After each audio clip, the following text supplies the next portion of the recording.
Le réseau national des missions emploi, acteur de l'emploi sur l'ensemble du territoire, présente Sud Radio, coup de main pour l'emploi. Bonjour à tous, vous connaissez immanquablement ce réseau, le réseau Sécuritest qui recrute énormément sur l'ensemble du territoire. Nous accueillons pour en parler son président directeur général, Laurent Palmier. Laurent Palmier, bonjour. Bonjour à tous. Alors en 2 mots, petit rappel, le réseau Sécuritest, c'est quoi ? Alors le réseau Sécuritest, c'est un petit peu plus de 1000 centres de contrôle technique.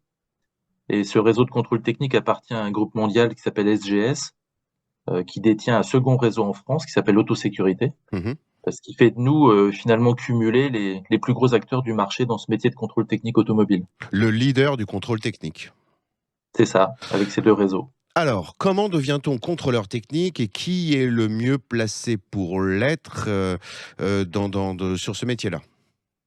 Alors pour devenir contrôleur technique aujourd'hui, il faut avoir un bac technique dans le monde de la réparation automobile, ajouter une formation de 315 heures, associé au fait qu'il faille avoir un casier judiciaire vierge. Donc il y a un certain nombre d'éléments. C'est aussi un métier de deuxième partie de carrière, ça a été le cas pendant longtemps. Donc on se bagarre un petit peu avec notre ministère de tutelle en ce moment pour faire reconnaître des diplômes qui sont moins reconnus aujourd'hui que sont les CAP ou les BEP. Mais on pourra, j'espère prochainement, associer ces diplômes à des titres professionnels de contrôleur technique automobile.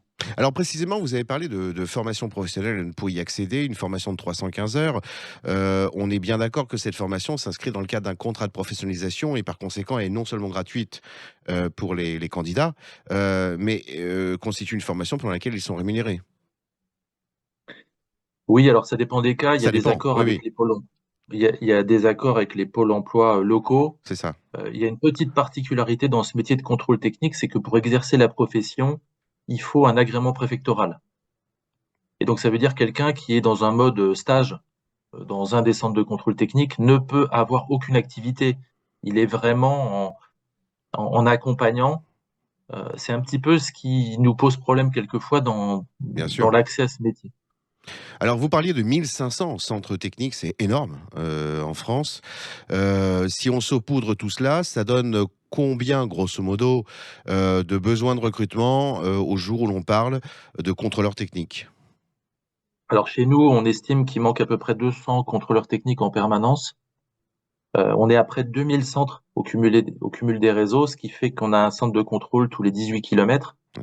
Alors c'est important de le rappeler parce que cette activité de contrôleur technique, c'est une activité de service, donc qui de fait est non délocalisable, et c'est une activité de service obligatoire.